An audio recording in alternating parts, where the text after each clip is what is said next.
Hello, everybody, and welcome to OpenExO Live. Really great to be with you. We have today Silvia, who is joining us from Madrid in Spain. Really great to have her. And as you can see on the screen there, we have an amazing lineup of people coming up in the next couple of weeks. For all of you who are in the OpenExO community, if you want to be a part of OpenExO Live, you can do so by applying in the marketplace to join us. We have a few slots that are open around about the middle of April, all the way until July. So if you want to share your EXO story, please do join us by filling out that application in the marketplace. And before we get Silvia up on the screen, I do have a few words from some community members to share about Silvia. And so the first one comes from Pilar, and she just says, Silvia is a magnificent and trained consultant who adds value to projects. She is hardworking, always motivated to move forward, a wonderful colleague. Silvia is always willing to help and contribute to all of us. Next, we have from Ricardo, Silvia is a business and social issues consultancy professional who has been developing an activism proposal for diversity and social inclusion, especially focused on gender issues. Silvia has been developing in recent times different transnational projects with multi-skilled teams aimed at identifying the abundance of resources and their use to achieve growth objectives and economic social value. Then Berenguer said, Silvia is a professional with a long trajectory, really focused on the details and pushing forward to transform the organization she is working with according to the EXO framework. And then lastly, from Chenny, Silvia and I had the opportunity to work together when she participated in Trail's workshop with an organization for entrepreneurs in December 2020. As an EXO consultant, her perspective on the application of the EXO framework gave the business owners an enlightenment to look at their business models at the time and see areas of opportunities and start leveraging the EXO attributes. Her extensive experience in different organizations has been a valuable contribution to our conversation on EXO and encouraged these business owners to study and reimagine their own business models again. So those were just some words from some community members from around the world. And so I'd like to just welcome Silvia. How are you doing this evening in Spain? Hi, Kevin. Here I'm in Madrid, as you know, and I'm living by the mountains, and we have a very rainy day in Madrid.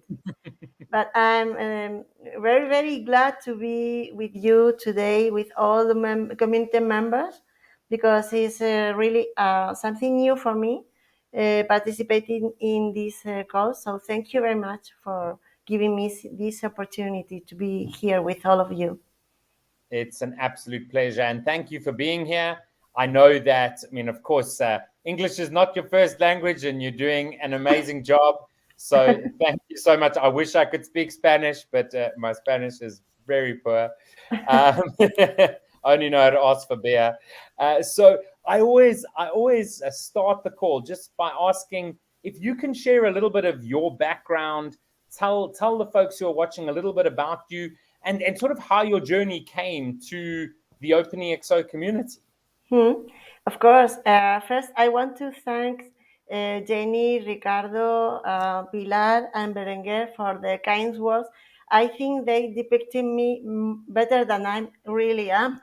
Anyway, if they think so, I do appreciate. I hope is that the image or the kind of help I can give others, because it's this this is my main issue. And in fact, when I hope I can show you my MTP, and I'm happy to see that many of the ideas that depict my MTP are reflected on the comments of my peers. So I'm really, really glad to see. So this is so.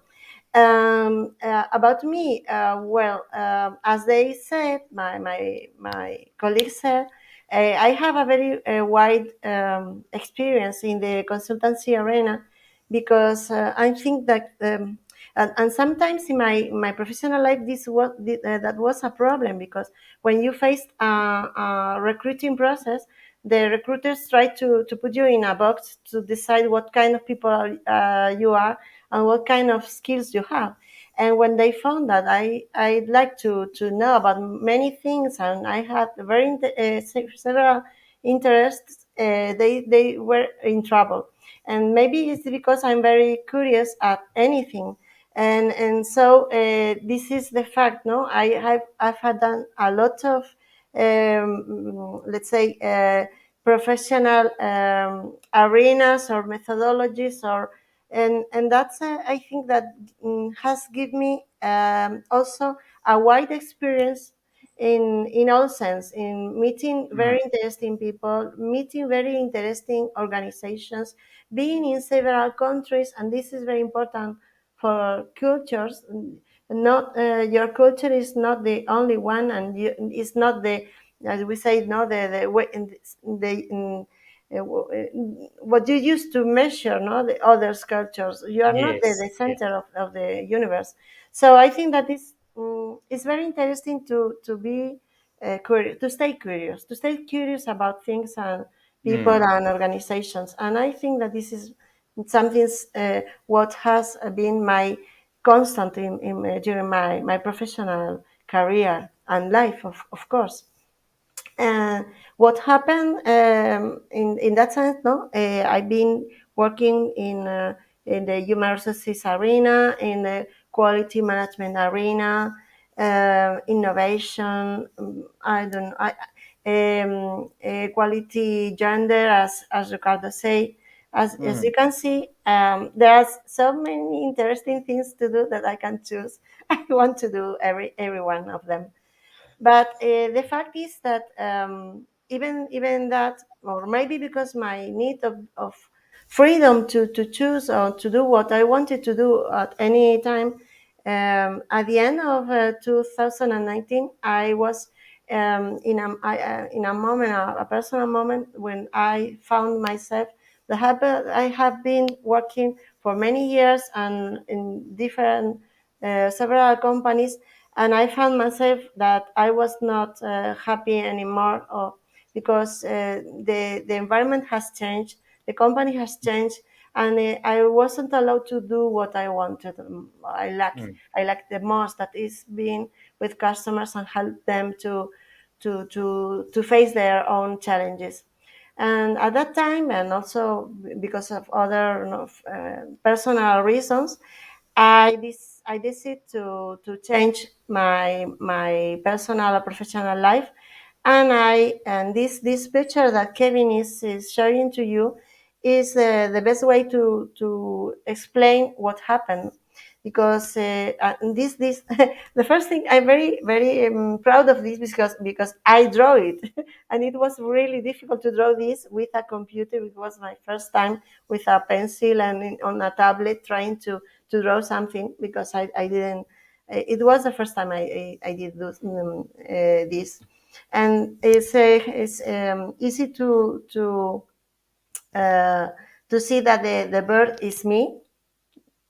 This green is my favorite color, and as you can see, the bird is out of the golden cage since 2020.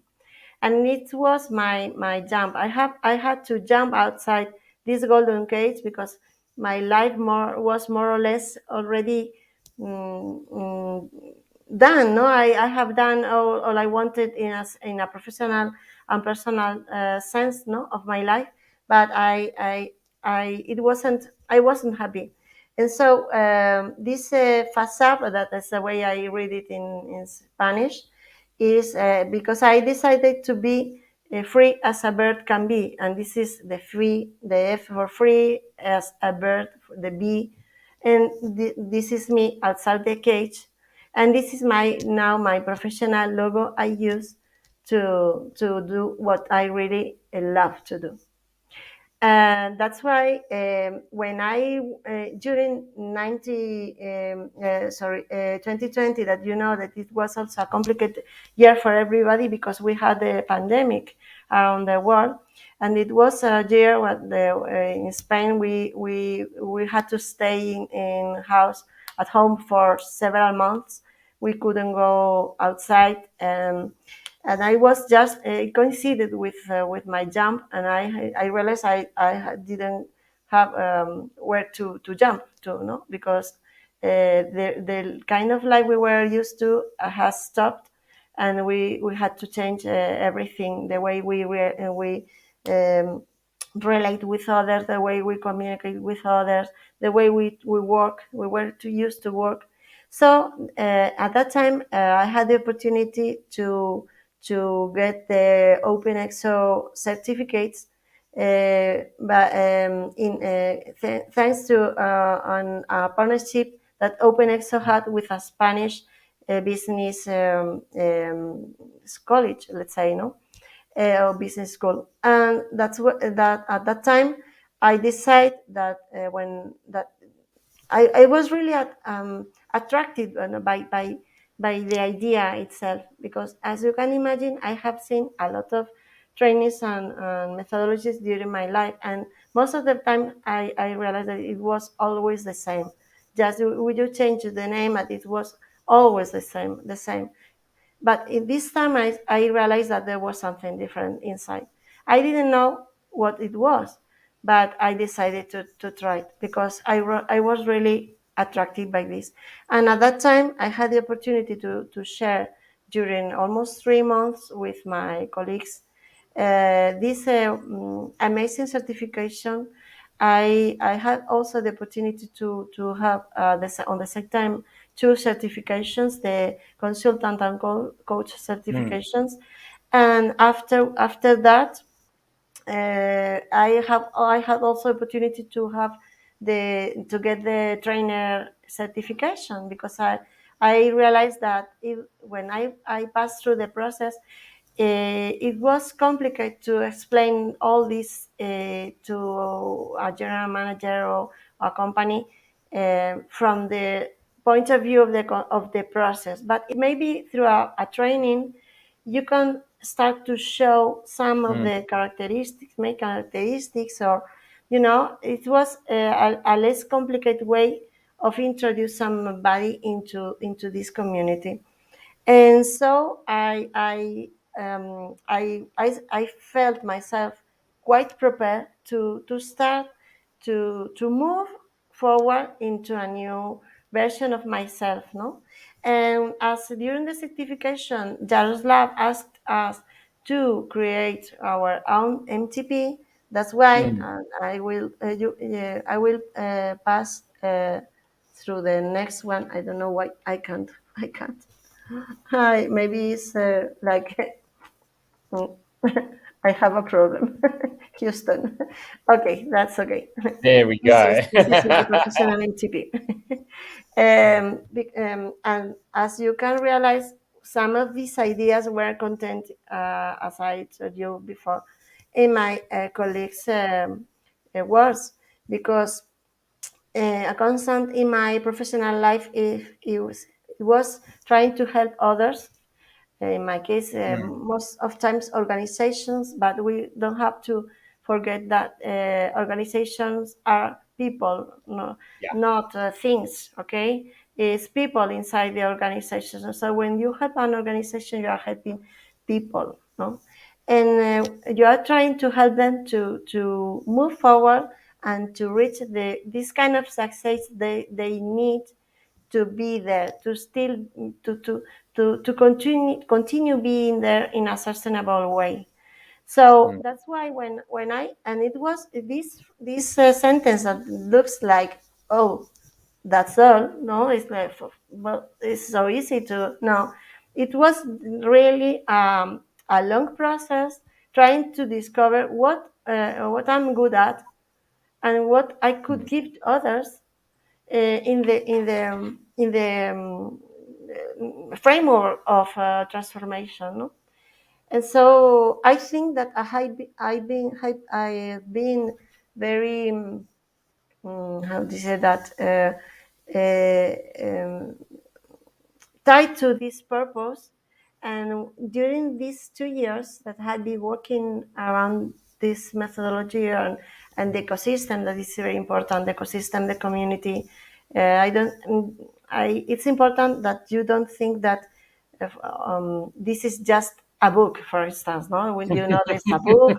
No, this is something bigger, and I think that is one of the things I like the most. No, being being inside an ecosystem where you can find or meet wonderful people, wonderful professionals, wonderful organizations, and also people that are willing to help us as I do. I think this Absolutely. is the most, the best choice I've done in during my last 2 years, I think. No, And I absolutely. really feel this way. So Sorry, you've Kevin, I been. don't know what I can hear. Can you hear me? Oh, something is. I'm I'm definitely unmuted and everything is should be fine. Are you? I can hear you. I don't know if you hear me. Yeah. I can hear you Okay. perfect. Perfect. So pretty much for all of COVID, you've been a part of the community, and and I know that that you were saying before we got on air that the learnings of going through the certification process was really a transformation of yourself as a person as well. Do you want to share a little bit more about that?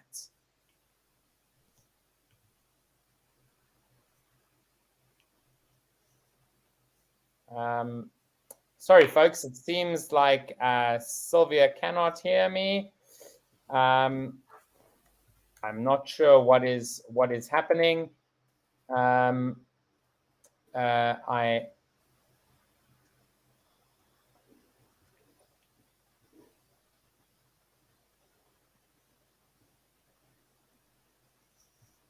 um,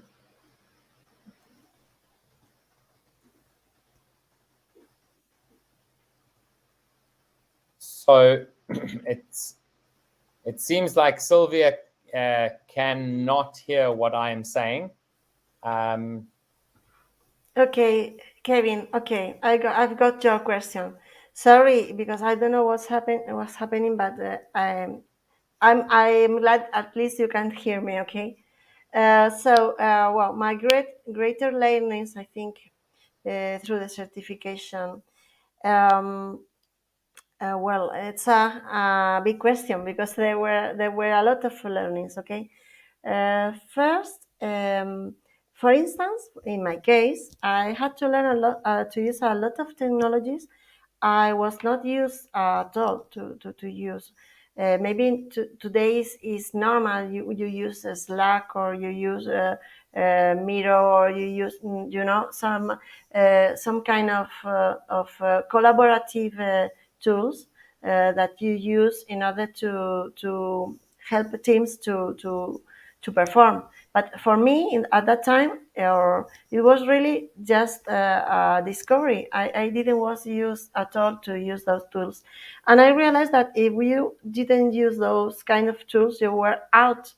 I mean, out in the sense of you couldn't really participate in a digital way or in a digital world we already have, no.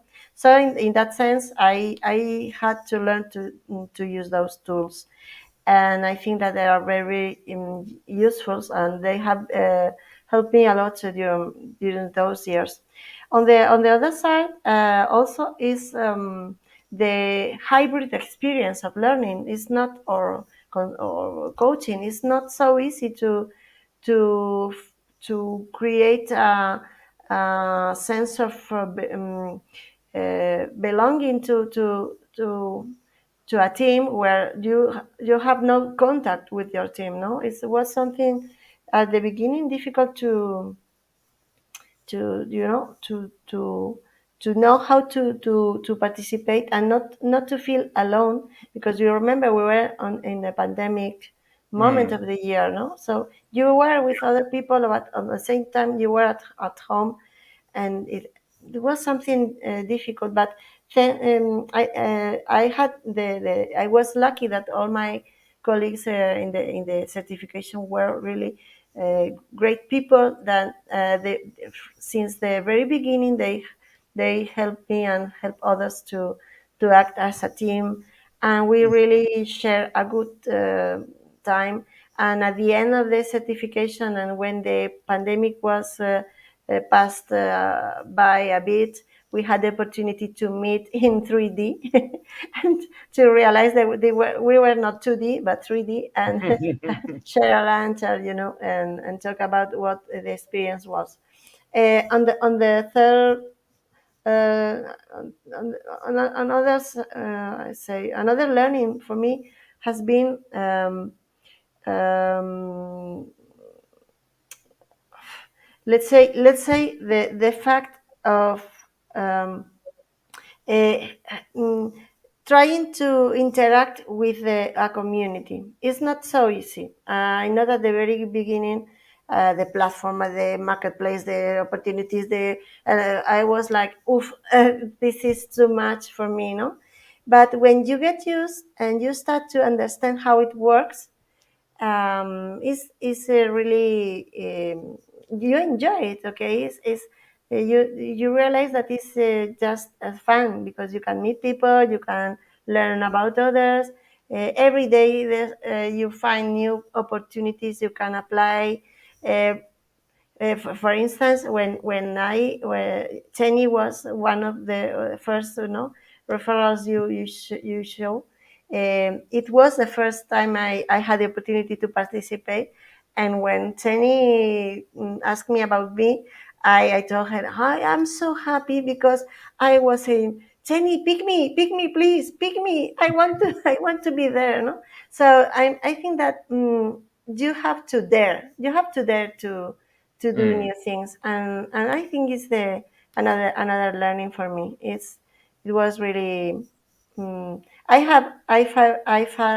found, I think, the balance between enjoying and working, and this is great. Yeah, that's really awesome. And I'm not sure if you can hear me, but I have thrown the next question there for you to Okay. read in case. And ultimately, you were part of the EXO Morocco sprint that took place last year. Can you share some of your views and thinking like based on that Morocco sprint? Okay, Kevin, of course. Well, the Morocco sprint was an amazing experience with me, because it was my first participation as a coach. I had the opportunity to coach a team in Morocco that were wanting to create, or let's say, a massive transformation in the country, in the arena of health. Okay, and they were willing to use the OpenExO Sprint as a vehicle to create something really innovative, different, that could help people to that are normally very they live very far away from the centers, no, the health services are delivered to population. How do they could through exponential technologies, or through exponential solutions, be let's say, reduce this distance and help these people to access to this the service that it was also a right they had as a population in the country, because we were talking about the public service, health services, no? If we live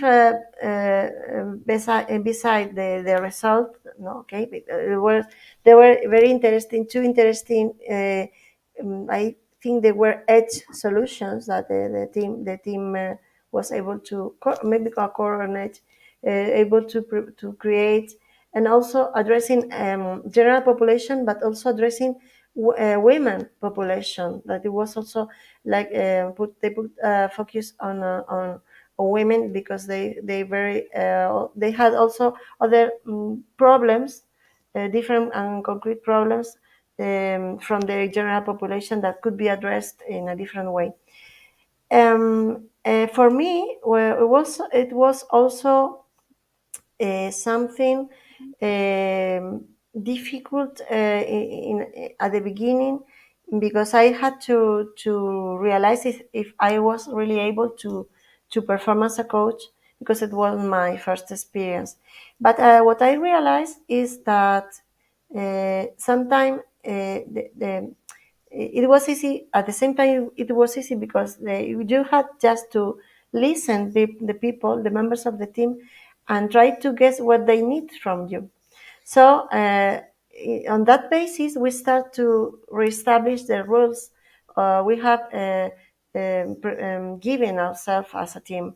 For instance, we decide to change the time we met, the day we met, because there's a different timetable in between Spain and Morocco, but also with the other members, because we have people from Argentina, people from France. It was a bit a mess. Try to meet all together in a reasonable time, no? Because it was or night for me, or very early in the morning for Argentina. It was complicated.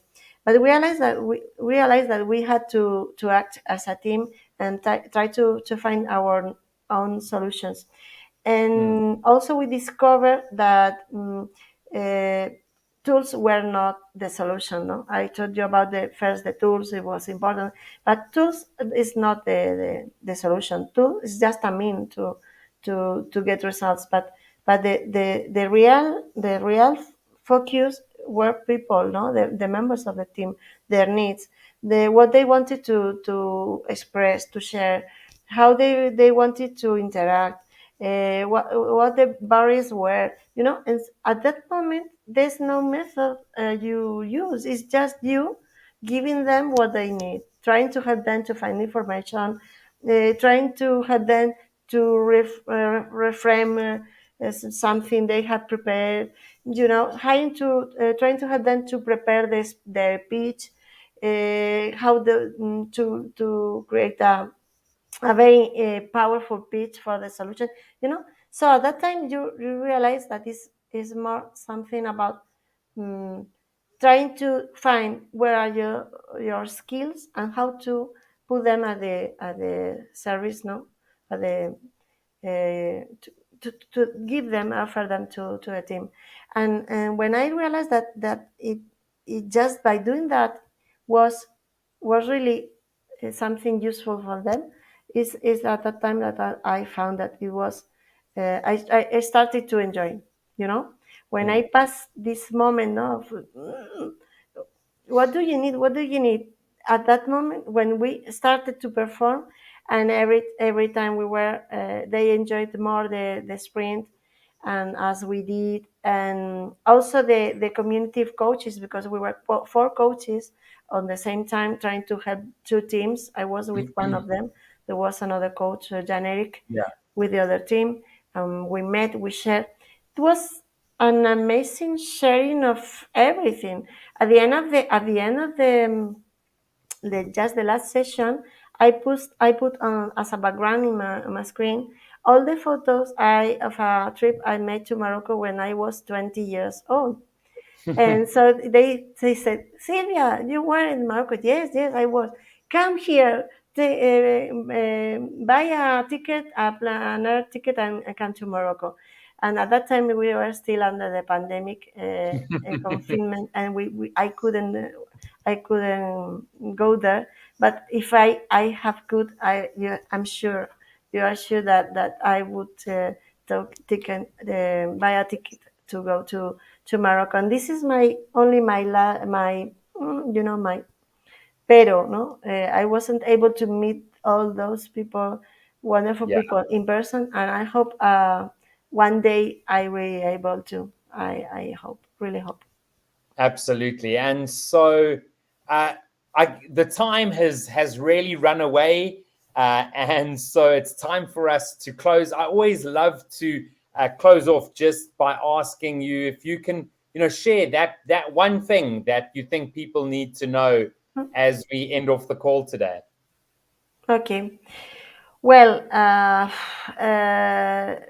sometimes it's different. It's difficult to no to rank everything in a single sentence, but I think that just for especially for those that are those people today that are here with us, trying to discover what the EXO community is, or what the EXO sprint is, or whatever.